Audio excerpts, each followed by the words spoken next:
Hi, this is a quick YouTube tutorial to show you how to create clipping masks like you see here on my screen. So the first thing that you're going to need to do is create your file or open the file that you're going to want this effect in. So real quick, I'm just going to go ahead and File, New. I'm going to make a 7x5 postcard. So we're going to go ahead and set that up.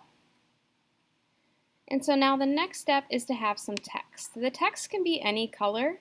Normally I like to work in black just because it's easier for me to see the contrast, but really we're getting rid of the text color anyways. So here is my text. It says Montana, and I'm going to add some pictures of Montana to it. So a few tricks here. You are going to want something that's very bold. If you use a skinny text, you're not going to be able to see the picture as much. Now, a couple things here. You don't have to rasterize the text. You can still keep it editable for clipping masks. If you needed to, let's say, select pixels, you can still do that and keep it editable. You don't actually have to rasterize your type. Remember, rasterizing your type turns it into pixel-based instead of vector-based, and type by nature is vector-based. All right, I'm going to Command D because we didn't actually need to select our pixels. So the next thing we're going to do is File, Place Embedded. So I've already downloaded some images that I want to use. So if you don't have your images yet, now is a good time to pause the video and go grab those.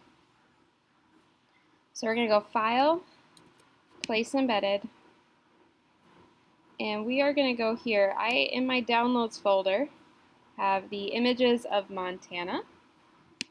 Here we are. And I'm going to go ahead and place those in. So up here at the top, I can hit Return on my keyboard or hit this check mark to finalize this placement. I can move it around later. The next step is to show you the two different ways to create the clipping mask. If you go over to the Layers panel and you hold down Alt or Option on your keyboard and you go right in between the layers, you'll see this icon pop up, a square with an arrow pointing down. Now this means that clipping masks go below. So it's not going to work if your text is above. Your text has to be below, and then it clips right down to there. So what I did is hold down Alt or Option, and then once I had that icon, I just hit click. Now if you're struggling with that, another way to do it is to come up here to Layer, Create Clipping Mask. Bam. Now with the photo layer selected, I can edit that out. Make it look like that. Let's say if I had spelt Montana wrong, I could continue to edit it. I did not spell Montana wrong, but I could change it to say mountain if I wanted to. I can change it to say home.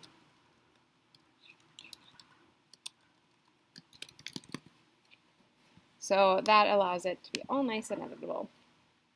So the last bit of this tutorial is with your text layer highlighted, go ahead and click the FX button.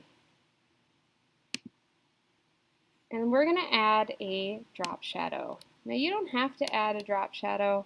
You could, with this menu open, I could unclick the drop shadow and instead do an inner shadow. I think inner shadows look really cool.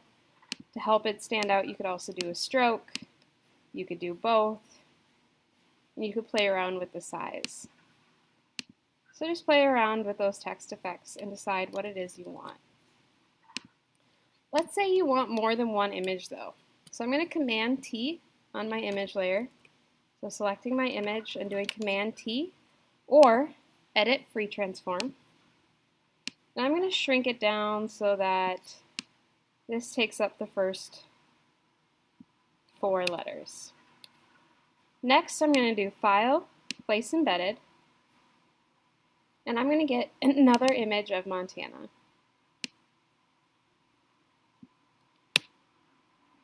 Hit hitting return or the check mark at the top. Now, if I come to bring this clipping mask in, it's going to skip over anything masked already. So I can do Option Alt, and it skips over that other picture and clips straight down to the words.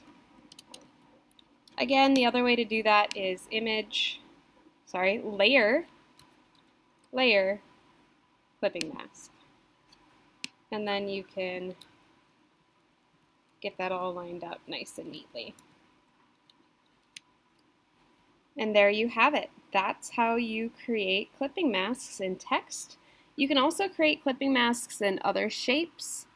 So if you wanted to create different shapes, you could do that. If you create a selection and fill that in, you could do that as well. It doesn't have to be text.